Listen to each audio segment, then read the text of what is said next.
All right. Hello, everyone, and welcome to the after town hall from Catalyst Town Hall for it looks like August 17th.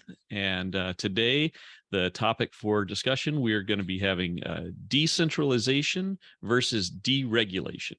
So we're kind of talking a little bit about what those two words mean and why they're different, and why you can be decentralized and regulated, and why you could be deregulated and not decentralized, be centralized.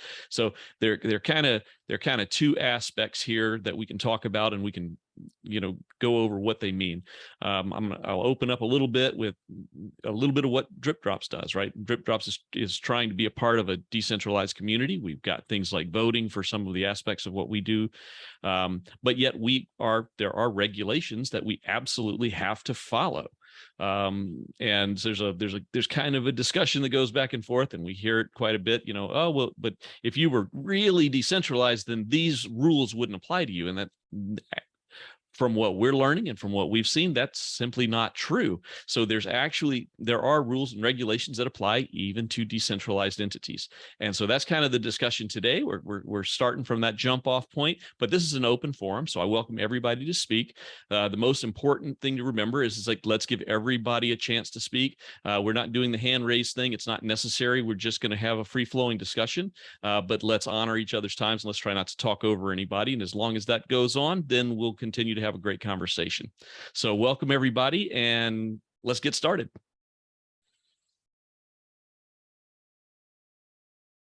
I just want to apologize in advance for cutting somebody off, because I'm going to cut somebody off at some point. It's all good, Drake. Like I said, as long as we all giving each other space, it's good.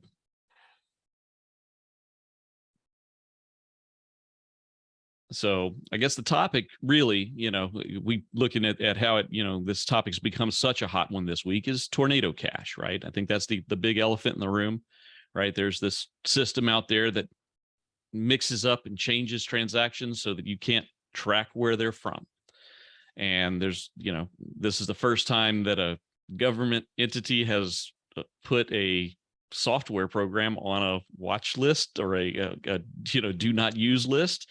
That's generally used for dictators, for for terrorist organizations, things like that. But here we are. That's outrageous. So an open source developer got arrested for putting out code. So that makes folks think, should I de-anonymize myself? Should I even put code out there, open source code, which is generally useful for not just criminals but ordinary people to advance values such as privacy, which is a human right, and then the government of the country, which is supposed to be the land of the free, is sanctioning open source code and sanctioning arrests of a developer, well, that's just ridiculous. How is this? So, of course, there are organizations out there in Washington D.C. that are going to kind of fight for this, like fight this regulation by litigation. But I think, we as an ecosystem must definitely think about what we are as a collective or as individuals going to do about this. Like, what are our options? Yeah, what develop. Cal's got some rough internet today, it looks like.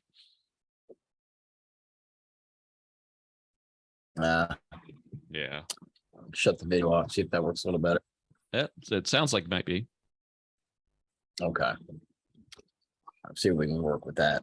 We know what developers are going to do. They're going to react, and we're going to get more sophisticated in how, with our decentralized architectures, to where it becomes harder to actually do what the government did. We're not there yet technically, but that's one side of it. But on the other side of it, you know, from where we're standing, you know, DripDropz, we're an American company, so we have to abide by American law and operate under compliance. And the rest of the world's not going to do that. They're going to operate at the edge of technology, at the edge of capabilities, and we'll do that as well. But we, you know, we have to work so much harder to be compliant and to win. It's like being in a fight with a hand and a leg tied behind your back, you know, and still expecting to win. You know, we spend so much time just crafting shit just to make sure that we definitely don't circumvent the law, but just to really think outside the box, like how can we develop a product that's compliant? Because if we didn't have to do that, we'd have some really awesome things that are just wild, you know, but we've got to be responsible. Right. And this is kind of, I mean, it's a philosophical question, but what laws apply to you as a human being? Okay. So if you're an open source developer and you live in the Netherlands, you actually, as a human being, are responsible to the laws of the Netherlands. It is what it is. This is unusually a debate in modern times. I'm not quite sure why it's a debate, but it is still a debate. But as an American citizen myself, I am bound by the laws of the United States as a citizen. So I have to do I can go change them. At least I have a government process where I have the ability to go and potentially change them. And, you know, and that's a good thing. It's public good. But I am responsible to follow those rules, laws, customs, you know, to whatever extent that I need to stay out of trouble or to be a part of my community or whatever. And unfortunately for that developer that we were talking about earlier, what we don't know for sure yet because he hasn't actually been tried, but at least as far as their police is concerned, their prosecuting entities are concerned, he's broken a law of their country and he's been arrested for it. So that's a different take on what's going on. But this is why this conversation about decentralization and deregulation is an important one to have. We don't get to opt out of the rules and laws of the nations we live in. We can change them. And I'm full on for changing them. I want better laws surrounding what we do, but we still have to comply with the laws of the place we live in. And I think to compete, we're going to have to change them. You know, if we're going to effectively, at least from where we're standing, Lloyd, either that or, you know, no entrepreneur wants to leave his home. No. Or her home. Yeah. I wonder what room there is though for like right now, I mean, to circumvent some of the issues in different localities, different regions of the world, to start like mechanizing international partnerships and international collaborations to just move around those things, so that maybe some element of a website has to be partnered with another company, and then you outsource that to a company that builds a website that looks exactly the same as yours on their end, so that when you click that link, you go over to their site, you're effectively working on that objective, fulfilling whatever that thing was, and then going back to the main site for the rest of it or whatever. I don't know how it would look in practice, but I just wonder how much of this, for right now, I mean, barring, legislation being able to be changed or whatever, can be circumvented or worked on with international cooperation. I think we see a lot of great examples about that right now. It's a bit complicated when you're working with a company. Of course, in DripDropz, you guys have so many people already working with, so anyway, but I wonder about that. I think about that a lot when I'm hearing about all these different collaborations internationally. Mm-hmm. I appreciate that, Ben. And yeah, for our team, it's, we're not all American. We do have members that are, that are not Americans, but, then we're formed in America. So that's another like sort of, element of this is, our LLC is actually a Wyoming LLC, right? So our company has special rules and requirements in addition to then us as individuals having special rules and requirements. So that's part of it from our side. But you're right to in some ways, if an entity can be formed internationally and it has some possibility to maybe do certain things differently than we can do in America. But then again, as an American citizen, if I participate in that, what's my exposure? And I have to personally understand that. So, so that's another, that where things can happen. I mean, this act, going back to the tornado cash thing a little bit, some people had 0.01 ETH sent through tornado cash for their wallets, and it's actually acting like a denial of service on their wallets, because they've been shut out because exchanges can't touch them now, because they know, and these aren't American companies either, but these exchanges are saying, nope, we can't touch your money now because you participated with this tornado cash. So, there's consequences all around for this stuff, and it's just getting very crazy. For sure. I wonder if next Catalyst round, or maybe one of the next few, Fund 12, Fund 11, something like that, we could make a challenge category for legal implementations of collaboration, because the one that was on there, this last one, I don't think would have worked specifically, but anyway, the legal one that was on there, the legal and financial implementations. But anyway, yeah, maybe there could be one written that's specifically geared towards trying to figure out legal awareness and understanding around these multinational collaborations. If there's enough, I don't know. Yeah. Just an idea.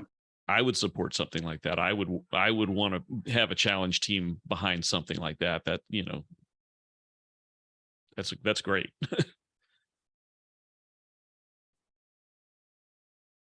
So, anyone else? Let's talk a little bit about decentralization. What does decentralization mean to you guys? Forming in your businesses, building your software tools. What does decentralization look like to you? What's something that you're using to change decision making so that it's not on the heads of one or just a handful of people? Well, a lot of stuff that is supposed to be decentralized is still very much centralized. Pretty much all of the DeFi, like if you want to use, say, like a DEX, right? They call it DEX, but you still go to the same website, right? There's a website, there's a domain name that is 100% centralized. Like you go muesliswap.io, or I don't know, some other swap, Uniswap, whatever. Like these are 100% centralized, even though the smart contracts that they use in their transactions are decentralized. So to me, an ideal would be to I don't know, maybe there's an app that folks could install. Maybe there's a web app even, but that thing would use a decentralized service discovery mechanism. So DNS is one of such mechanisms, but it's centralized, even though they say it is decentralized. So one such implementation could use, say, Cardano to put down records of implementations of services, like those IP addresses that provide the service, and that could decentralize and make it harder for like authorities to sanction these things. So it would be harder to switch the front ends off. But currently, I would say most of the things that call themselves decentralized are actually centralized. Yep. Exactly. You're 100% right. And then even if the smart contract resides on the blockchain, which is great, if you don't have a means to access it, right? If you don't have that front end to where you can pull down a copy of it yourself, use it to interact with it in some way from just your computer, then you're right. It's still centralized. And you know, and I know there's some tools that we're working on building that are trying to spread that out a bit, you know, get a little closer to that in. Kyle, we maybe talk about the space printer a little bit, where, you know, that's a tool it's still in development. The source code's open. You can have a Raspberry Pi and you'll have your own node. You'd be able to interact with some of our smart contracts with it. It's in development, still being worked on. But you know, this is one of those aspects. These are things that take time to build. You know, so we're not going to get there in one day. But even if we get there, and now we'll flip back over to the deregulation side of things. I couldn't build a tool that would allow you to have a network of assassins for hire, could I? Not specifically. Now, if I built a tool that assassins used and made their own assassin for hire network using my tool, I'm not necessarily liable for that, right? But well, technically you could, but be. whether or not a government comes after you, not a whole other question. Yes. Yeah, Well, didn't the government kind of put the kibosh on like personal ads and stuff like that, like a few years ago, based on like some like, because there was some sex trafficking and things like that going on, and if your site was accused of having anything to do with that, even if your users were doing it, not you were penalized. So I don't know, maybe there's some laws that are, I don't know. Well, it's not even that. They're going to react. This is different. We're in different times. We're seeing the separation of money and state before our eyes. So they're going to react differently, and hopefully they don't take it out on their own entrepreneurs. Hopefully not. But again, this is where one of those things. So let's say I'm working on this tool, and I decide that I sit down with this group of assassins, and they give me all the right information and tell me, how to, what they need in their tool, and I go and I program it. Well, then I can see logically I'm guilty of building that tool. Now, if they take my other tool that I've built that I had no idea that the assassins were going to use, I still might get in trouble. But can I prove an arm's length relationship? Can I say, hey, I didn't know those guys. I didn't bring those guys in. Right. So there's degrees in here to where I can work and I can build stuff that might be used for bad purposes. But if I put my hands in there and I start messing with the people that are doing the wrong stuff. Yeah. I mean, you can manufacture hammers, but you're not going to get in trouble because some guy takes your hammer and smacks someone in the head with it. Absolutely. Right. So there are lines that can be drawn. But if I teach a seminar on how best to crack somebody on the head with a hammer, I could get in a lot of trouble.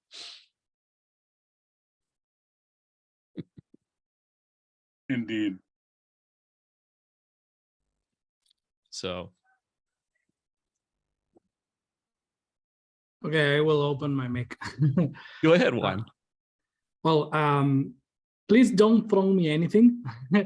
I think that the only blockchain that we have actually decentralized really is Bitcoin. And it's proved because it's the first experiment that we have to separate state from the money. I live in Argentina. We are right now a very poor country. Our currency is getting devaluated every day. But the interesting thing is that I can be a node at Bitcoin with $30. With $30, I have a Raspberry Pi. I have a node working at Bitcoin, and I can build apps on it. I don't know. Maybe I can install Raspberry Blitz, Umbrel, my node, and I can publish the app. And if any other developer or user likes the app that I'm developing, they can contribute and they can just do a plug and play and use it. So there are a lot of mixers in Bitcoin. For example, there's CoinJoin, Stowaway, Stonewall, Whirlpool. I don't know if you have any in touch with them. And the same thing that I'm asking myself is, why, when we have this type of news, are around other networks except Bitcoin? So we have to study in Cardano what is the real decentralization concept is. I know here that Mr. Blue put in the chat, thinking Cardano decentralization is pretty much an objective, yet not a status, and that's right. So I'm working innovation. I'm studying full blockchain. I'm trying to understand Hydra, how it works in Cardano. But always seems that I have to be like a very rich man to have my own node, my own SPO, to participate in this type of network. So I listen to you guys, and I'm learning a lot. I'm learning a lot. I didn't have any money when I came here. I didn't have anything when I came here. I just came here with just some hustle and some game, and then people staked to my pool, and you can do it. They're out there. It's we're telling a story. We're on a mission, and there's people who want tokens. So they'll follow wherever the best incentive is, and there's people who want low fees. They want the most rewards, and so there's all kinds of different customers out there. And so, I mean, but to say that it's impossible, well, that's not true. I helped nearly 100 people make it to mainnet, and so, whether a lot of them are not here today, but a lot of them are. And so, and they're just everyday people, and there's every SPOs are everyday people. Let's see. Now, if you want to go and back and get enough ADA to do a private stake pool, that's totally possible. There are people who do that too, and there are people who brought hustle to pull that together that wasn't their own ADA. There's an individual in this room who's done that, and so yeah, it's definitely harder now. It's the gold rush isn't right there, the silver's not right on the beach today. You're gonna have to put a little bit of hustle, because Cardano, our community is really based on merit in a lot of ways in that regard, where the stake goes.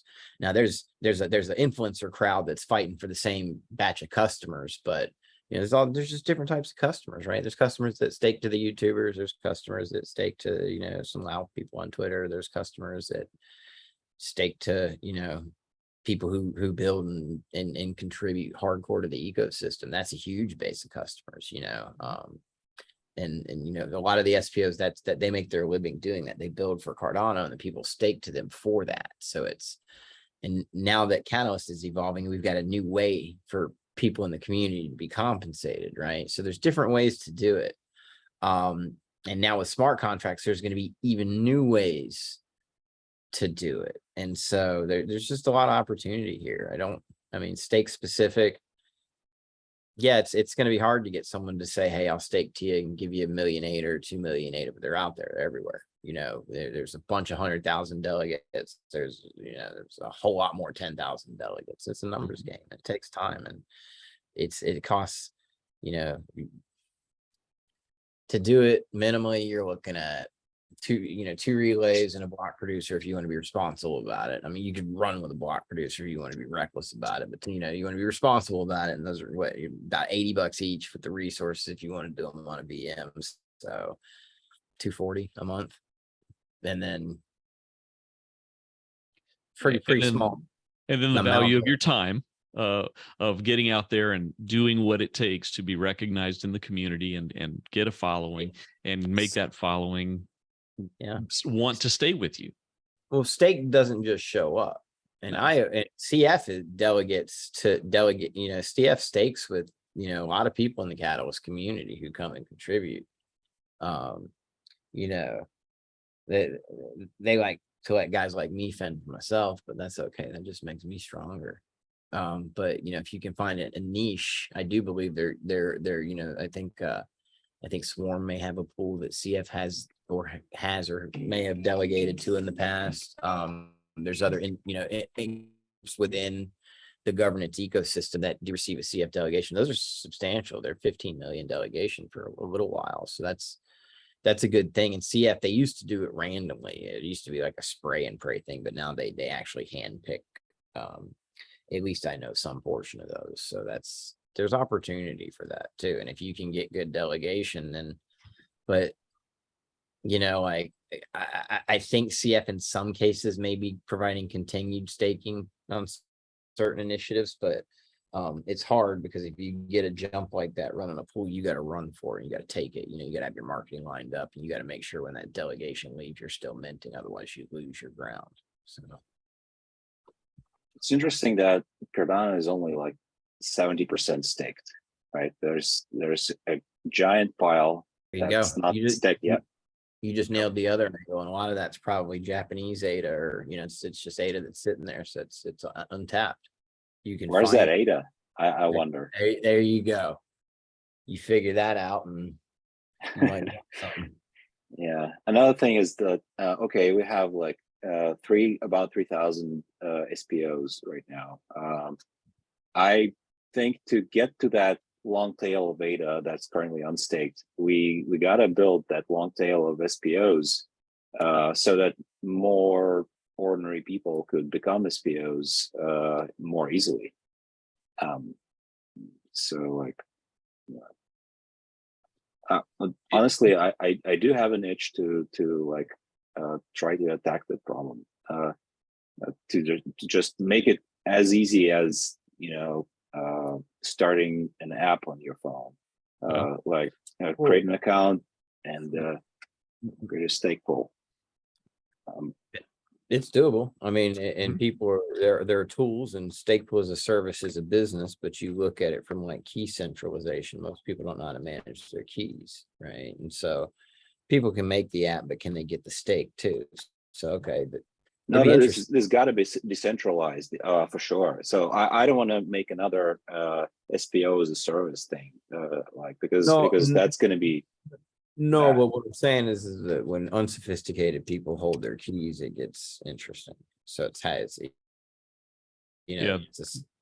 that key management is shit. Yeah, that key management element is a huge one. Solving that is a possible place. Hey, Steve, we don't necessarily have to. We don't raise our hands here. You can just jump in anytime you like.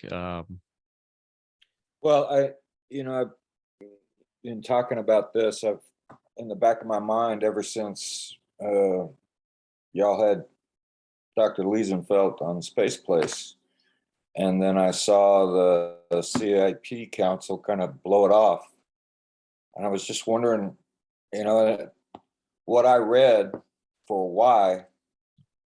I was really curious what y'all thought about their reasoning for that. I mean, if you thought they even considered it.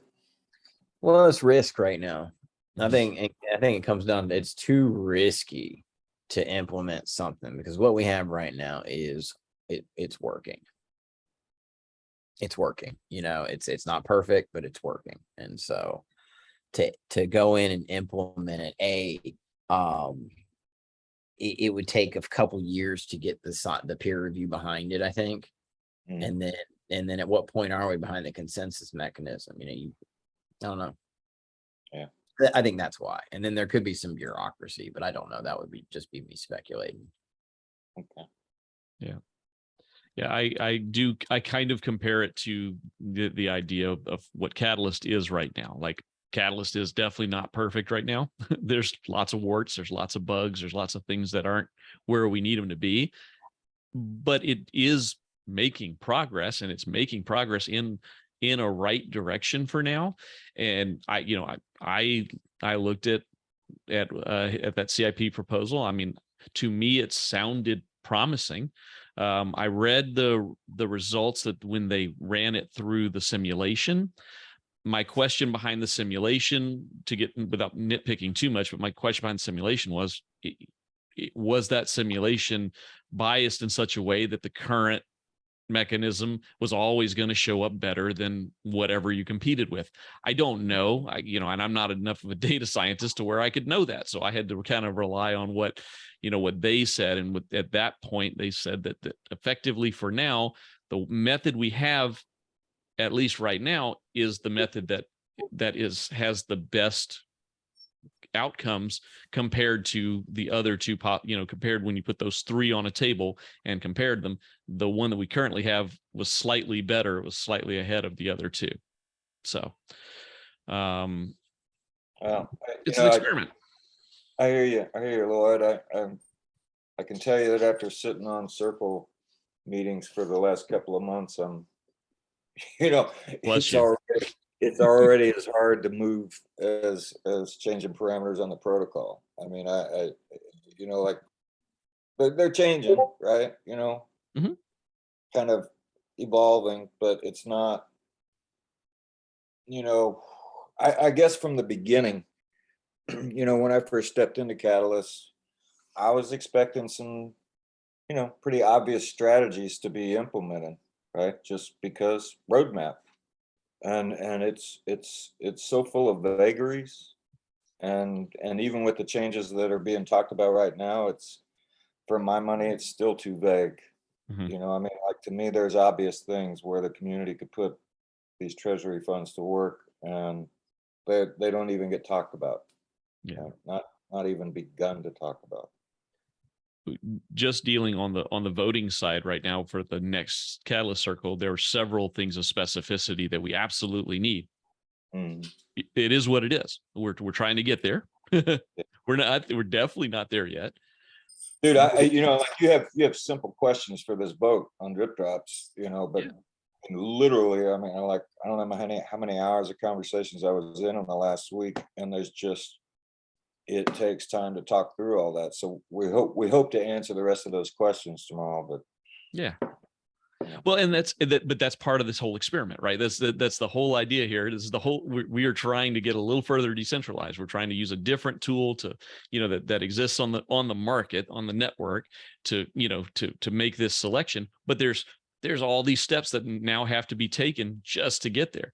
It is kind of been a theme of today, is that, you know, with decentralization, there's this whole thing of tool building that we keep having to run into, where there's just big missing chunks of infrastructure that we don't have yet, but those are gaps. Those are great. So everybody in the room, when you see one of those gaps, run for it and build it, because those are, you know, these are things we need now to get to that vision we want to see.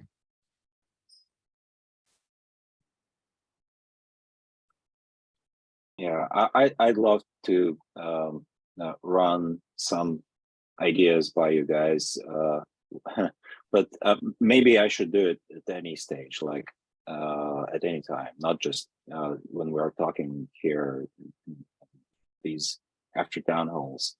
Yeah.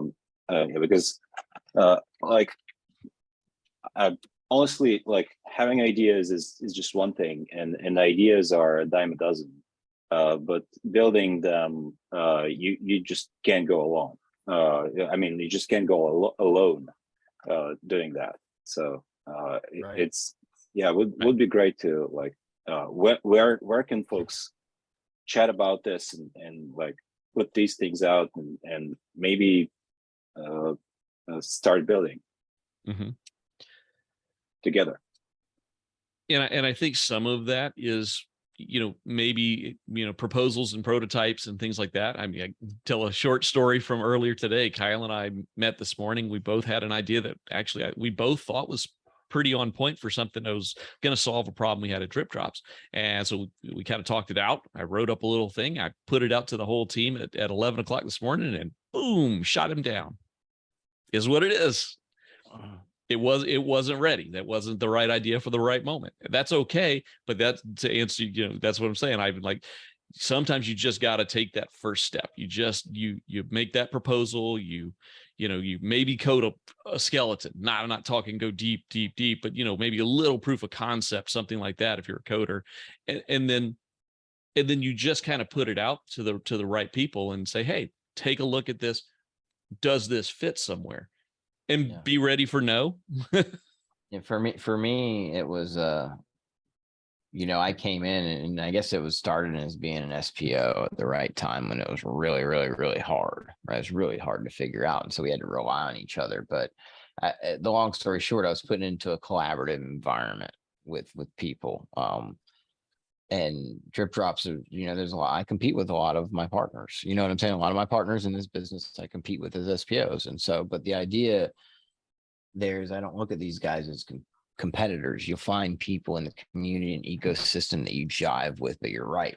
For me, the turning point was not going it alone. It was putting a team together. And then once you have that and you start to move as an engine, it can become very easy to monetize and to generate revenue, or at least a lot easier if you were going it alone, because there are so many more people out there who are better at things that we are not as individuals. Like there's always somebody who can do something better than you as an individual can do, and that's a huge lesson for me. I used to try to build everything and do everything, and I don't write any code anymore, and very little if I have to, but none on DripDropz.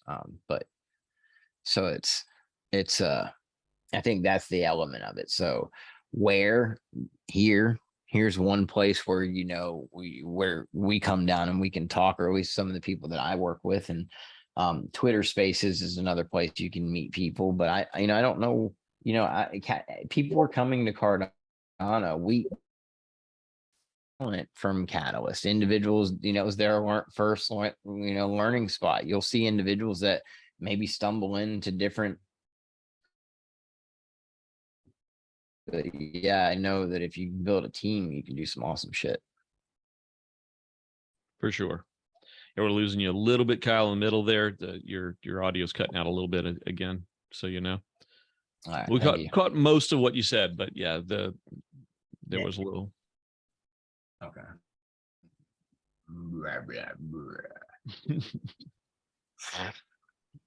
Okay. Build a team, it'll help. Yeah. Sometimes they can even answer complete your sentences for you when your internet doesn't work. Yes, they can. Not everyone's as good as you, Lloyd. I have the startup link, or the Starlink up. I'm gonna buy Starlink right now. Awesome. Yeah, I bet that's gonna work good. Let's see if it improves your performance for the internet. Oh, you bet. I've got some I think it will. I've got some friends in my neighborhood that got the RV version of Starlink, and they're very, very, very happy. Awesome. Cool.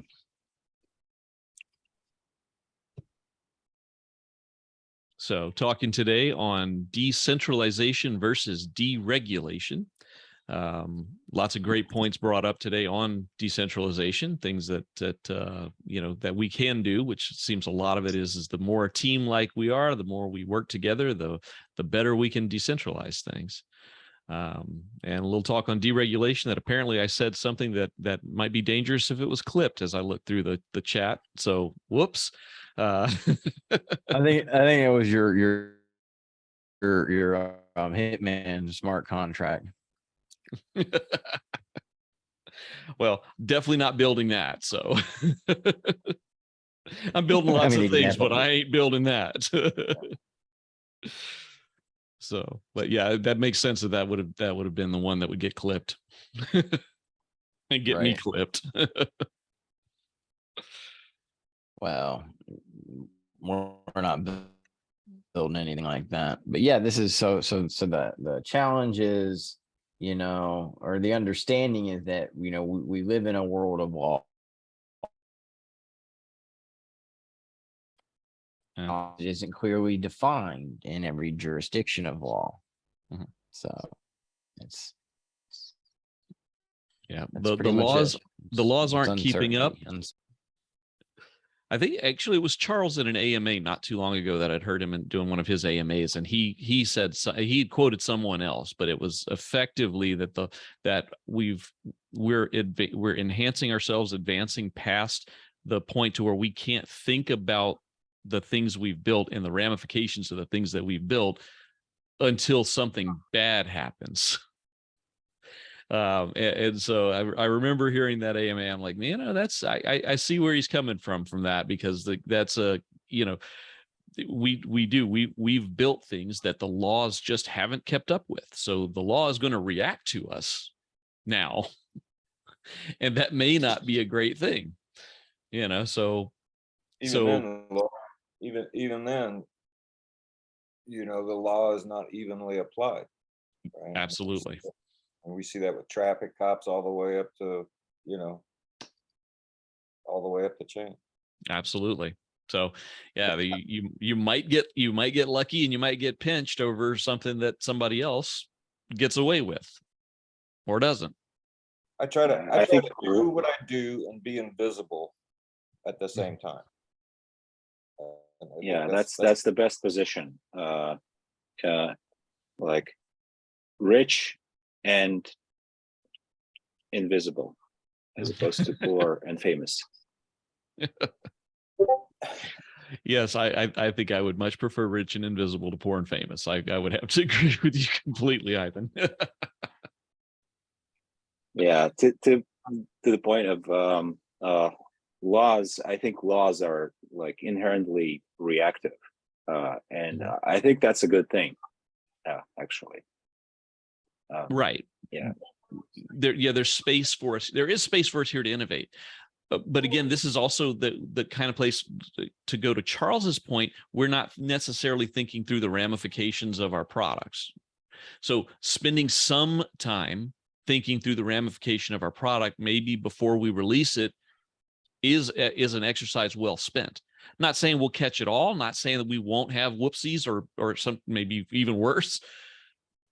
But if we at least spend some time doing that, and I know we do have this conversation in the team a lot. It's like, well, if a regulator came to us and they said to us, well, you're breaking this law, but we can say to them, hey, this is the process we followed to get there, so that it was where we were trying not to break any laws, that we would have a better time with the regulators than we would if we were just like, damn it, throw it all to the wind, throw out the rule book and let's just build what we're building. So that's kind of that middle ground approach that we're taking as a team, where we're not innovating, but we're also being cognizant of what's the outcome if this goes off the rails. If something we build, is used in a bad way, what does that mean for us? So that's our approach. That's our middle of the road, navigational beacons. We're staying between for now.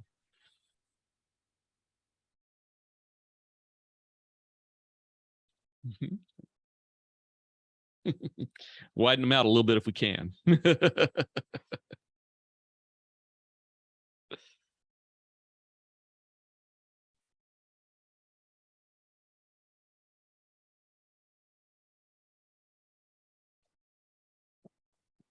Well, all right, guys. Silence. Yeah, I think that kind of gets us close to closing out. I think so. And yeah, I love these conversations. This is always great to have you guys come in and help us stretch our minds, our thoughts, and hopefully share some with you that does the same for you guys. It's been real exciting, and loving doing this every week. So yeah, I appreciate y'all doing it. Yeah, no, Thank you all. It was a good chat, guys. I was here in kind of ghost mode, but I was taking it all in. It's good stuff. Thanks for running this. I'll be back. Awesome. Thanks. sure. Thanks, Mike. Absolutely. All right, Maybe guys. See you next week. Yeah, Take see you care. next Later. week, everybody. Thanks.